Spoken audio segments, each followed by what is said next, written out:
இன்னைக்கு ஹிந்து நியூஸ் பேப்பர்ல என்ன இம்பார்ட்டன்ட் நியூஸஸ் இருக்கு அப்படின்னு சொல்லி பார்ப்போம். ஸோ முதல்ல என்ன கொடுத்துருக்காங்க அப்படின்னா, India bloc considers motion to remove chief election commissioner Gyanesh Kumar அப்படின்னு சொல்லி கொடுத்துருக்காங்க. ஓகேவா? ஸோ எதிர்க்கட்சிகள் எல்லாரும் சேர்ந்து என்ன பண்ண போறாங்க அப்படின்னா, ராஜ்யசபாலயோ அல்லது லோக்சபாலயோ ஒரு மோஷன் கொண்டு வந்து சீஃப் எலெக்ஷன் கமிஷனரை ரிமூவ் பண்றதுக்கான ஒரு ஒரு தீர்மானத்தை கொண்டு வர போறோம் அப்படிங்கிறத சொல்லியிருக்காங்க. ஓகேவா? ஸோ அதன் அடிப்படையில பார்க்குறப்ப, ஒரு சீஃப் எலக்ஷன் கமிஷனர நம்ப எப்படி ரிமூவ் பண்ண முடியும் அப்படிங்கிறத தெரிஞ்சுப்போம். சரிங்களா? ஸோ ரிமூவல் ப்ரொசீஜர் அப்படிங்கிறத பார்த்தீங்கன்னா, எப்படி ஒரு சுப்ரீம் கோர்ட் ஜட்ஜ நம்ம ரிமூவ் பண்ணுவோமோ, அதே மாதிரியான ஒரு ப்ரொசீஜர் தான் யாருக்கும் இருக்கு. சீஃப் எலக்ஷன் கமிஷனருக்குமே இருக்கு. ஓகேவா? இப்போ ஒரு சுப்ரீம் கோர்ட் ஜட்ஜ நம்ம எப்படி ரிமூவ் பண்ணுவோம்? ஒரு மோஷன் கொண்டு வரணும். இல்லையா? அந்த மோஷன எங்க கொண்டு வரலாம்? லோக்சபாலயும் கொண்டு வரலாம். ராஜ்யசபாலயும் கொண்டு வரலாம். லோக்சபால கொண்டு வரணும்னா 100 உறுப்பினர்களோட சப்போர்ட் இருக்கணும். ராஜ்யசபால கொண்டு வரணும்னா 50 உறுப்பினர்களோட சப்போர்ட் இருந்தா போதும்.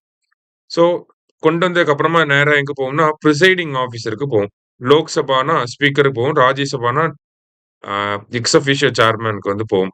அவங்க என்ன பண்ணலாம்? இத ஒண்ணு அக்செப்டும் பண்ணலாம். இல்ல ரிஜெக்டும் பண்ணலாம். எஸ்ன்னும் சொல்லலாம். நோன்னும் சொல்லலாம். இன்கேஸ் அவங்க அக்செப்ட் பண்ணிக்கிட்டாங்க அப்படின்னா, அவங்க என்ன பண்ணுவாங்க? ஒரு 3 மெம்பர் கமிட்டிக்கு அனுப்புவாங்க. அந்த 3 மெம்பர் கமிட்டில யாரெல்லாம் இருப்பா? சீஃப் ஜஸ்டிஸ் ஆஃப் இந்தியா அல்லது ஒரு சுப்ரீம் கோர்ட் ஜட்ஜ் இருப்பாரு. அடுத்ததா ஒரு ஹைகோர்ட்டோட சீஃப் ஜஸ்டிஸ் வந்து இருப்பாரு. அடுத்தது ஒரு எமினன்ட் ஜூரிஸ்ட் ஒருத்தர் இருப்பாரு. இவங்களுக்கு போகும். ஸோ இவங்க இந்த அ அந்த எலக்ஷன் கமிஷனர் வந்து குற்றம் பண்ணியிருக்காரு. அவர் மேல வைக்கப்பட்டிருக்க குற்றச்சாட்டுகள் எல்லாமே கரெக்ட்டா தான் இருக்கு அப்படின்னு சொல்லி கில்ட்டி அப்படிங்கிற மாரி சொல்லிட்டாங்க அப்படின்னா, அடுத்து என்ன பண்ணுவாங்க? மறுபடியும் வந்து இது வந்து பார்லிமென்ட்க்கு வரும் அந்த விஷயம். வந்ததுக்கு அப்புறமா 2/3 மெஜாரிட்டில லோக்சபா, ராஜ்யசபா 2த்துலயுமே பாஸ் பண்ணா, அடுத்து என்ன பண்ணுவாங்க? இத பிரசிடென்ட்க்கு வந்து அனுப்புவாங்க. பிரசிடென்ட்க்கு அனுப்பி, பிரசிடென்ட் வந்து அவங்கள ரிமூவ் பண்ணிருவாங்க. சரியா? இதுதான் ப்ரொசீஜர். இப்படிதான் வந்து நம்ப சீஃப் எலக்ஷன் கமிஷனர ரிமூவ் பண்ண முடியும். சரிங்களா? அந்த ப்ரொசீஜர தான் இந்த இடத்துல நம்ம பார்த்திருக்கோம். ஏன்னா, இது ரிலேட்டட் டூ அப்படியே டைரக்ட்டா பார்த்தீங்கன்னா, சுப்ரீம் கோர்ட்க்கு ரிலேட் ஆன மாரி இருக்கும். அதே மாரி அதுல ஒரு வார்த்தை குடுத்திருப்பாங்க. பிரசிடென்ட் தான் வந்து ரிமூவ் பண்றாரு. Election commissioner does not hold office during the pleasure of the president அப்படின்னு சொல்லி சொல்லியிருப்பாங்க. ஓகேவா? ஸோ இந்த மாரியான விஷயங்கள்லாம் நம்ம கொஞ்சம் நல்லா பார்த்து வச்சுக்கணும். ஸோ சுப்ரீம் கோர்ட்டோட அந்த ரிமூவல் தான் சுப்ரீம் கோர்ட் ஜட்ஜஸோட ரிமூவல். பொதுவா ஜட்ஜஸோட ரிமூவல் எப்படி இருக்கோ, அதே மாரி தான் எலக்ஷன் கமிஷனர்ஸோட ரிமூவலும் இருக்கும். சரியா? அத பார்த்து வச்சுக்கோங்க. ஸோ எலக்ஷன் கமிஷன் ரிலேட்டடா நெறைய கான்ட்ரோவர்சிஸ் வந்துட்டே இருக்கு. ஸோ அதனால கண்டிப்பா எலக்ஷன் கமிஷன எக்ஸாம் போறதுக்கு முன்னாடி ஒரு டைம் நல்லா படிச்சுட்டு போயிருங்க. சரியா?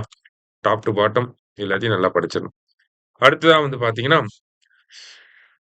சென்டர் இன்ட்ரோடியூசஸ் பில் இன் லோக்சபா டூ எஸ்டாப்ளிஷ் ஐஐஎம் இன் கவுஹாத்தி அப்படின்னு சொல்லி குடுத்துருக்காங்க. So Indian institute of management அப்படிங்கிறத கொண்டு வர போறாங்க.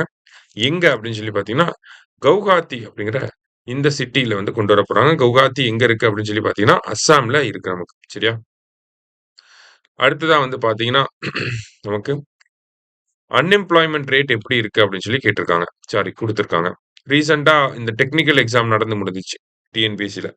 அதுல கூட பார்த்திருந்தீங்கன்னா, ஒரு அசர்ஷன் ரீசன்ல அன்எம்ப்ளாய்மென்ட் ரேட்ட வச்சு ஒரு question. Statistically speaking India's unemployment rate is low அப்படின்னு சொல்லி அசர்ஷன்ல குடுத்திருந்தாங்க. அன்எம்ப்ளாய்மென்ட் ரேட் லோவா இருக்கனால ஜாப் கிரியேஷன் நல்லா இருக்கு. குவாலிட்டி ஜாப்ஸ இந்தியால கிரியேட் பண்றாங்களா? அப்படிங்கிறத கேட்டிருந்தாங்க. சரியா? இது ரீசென்ட்டா சண்டே நடந்து முடிஞ்ச டெக்னிக்கல் எக்ஸாம்ல வந்த கொஸ்டின். ஸோ அது எல்லாமே அந்த மாரியான கொஸ்டின்லாம் நம்ம அட்ரஸ் பண்ணணும்னா, இந்த மாரி ஆர்டிகிள்ஸ்ல இருந்து நம்ம டேட்டாவ எடுத்தா தான் உண்டு. இப்போ கவர்ன்மெண்ட் அவங்க சர்வேல என்ன சொல்லியிருக்காங்க? அன்எம்ப்ளாய்மென்ட் ரேட் டிக்ளைன்ஸ் அப்படின்னு சொல்லி குடுத்திருக்காங்க. டிக்ளைன்ஸ் டூ 5.2% இன் ஜூலை அப்படின்னு சொல்லி குடுத்திருக்காங்க. ஓகேவா? அதாவது பீரியாடிக் லேபர் ஃபோர்ஸ் சர்வே அப்படின்னு சொல்லுவாங்க. ஓகேவா? Periodic labour force survey. இத வெளியிடுறது யார் அப்படின்னா, மினிஸ்ட்ரி ஆஃப் ஸ்டாட்டிஸ்டிக்ஸ் புள்ளியியல் அமைச்சகம் தான் இத வந்து வெளியிடுறாங்க. ஸோ இந்த பீரியாடிக் லேபர் ஃபோர்ஸ் சர்வேல தான் என்ன பண்ணுவாங்கன்னா, அன்எம்ப்ளாய்மென்ட் ரேட்ட பத்திலாம் சொல்லுவாங்க. அதன்படி பார்க்கிறப்ப, இந்தியாவோட அன்எம்ப்ளாய்மென்ட் ரேட் வந்து ஜூன் மாசத்துல 5.6% இருந்துச்சு. அது குறைஞ்சு இப்ப 5.2% இருக்கு. சரியா? அன்எம்ப்ளாய்மென்ட் ரேட் அப்படிங்கிறது கம்மியா இருக்கு. அடுத்ததா பார்த்தீங்கன்னா, லேபர் ஃபோர்ஸ்ல எவ்வளோ பேர் இருக்காங்க? லேபர் ஃபோர்ஸ் பார்ட்டிசிபேஷன் ரேட் பார்த்தீங்கன்னா, விமென்க்கு வந்து இன்கிரீஸ் ஆயிருக்கு அப்படின்னு சொல்லி குடுத்துருக்காங்க. ஓகேவா? ஸோ விமனோட லேபர் ஃபோர்ஸ் பார்ட்டிசிபேஷன் ரேட் வந்து 24லேருந்து 25.5% இருக்கு. இதே மேலோட லேபர் ஃபோர்ஸ் பார்ட்டிசிபேஷன் ரேட் 57.4% இருக்கு. ஸோ இந்த இடத்துல ஒரு ஜெண்டர் இன்ஈக்வாலிட்டி இருந்தாலுமே 2 இடத்துலயுமே லேபர் ஃபோர்ஸ் பார்ட்டிசிபேஷன் ரேட் அப்படிங்கிறது இன் பிராடர் டெர்ம்ஸ்ல பார்க்குறப்ப 2மே இன்க்ரீஸ் ஆயிருக்கு அப்படிங்கிறத குடுத்துருக்காங்க. ஸோ இந்த டேட்டாஸ நம்ம பிரிலிம்ஸ்க்கும் தேவைப்படும், மெயின்ஸ்க்கும் யூஸ் பண்ணிக்கலாம். அன்எம்ப்ளாய்மென்ட் ரேட் எவ்வளோ இருக்கு? பிஎல்எஃப்எஸ் ஜூலை படி பார்க்குறப்ப 5.2% இருக்கு. ஃபீமேலோட லேபர் ஃபோர்ஸ் பார்ட்டிசிபேஷன் 25% இருக்கு. மேலுக்கு வந்து 57% இருக்கு. இந்த டேட்டாவெல்லாம் நமக்கு குடுக்க முடியும். சரிங்களா?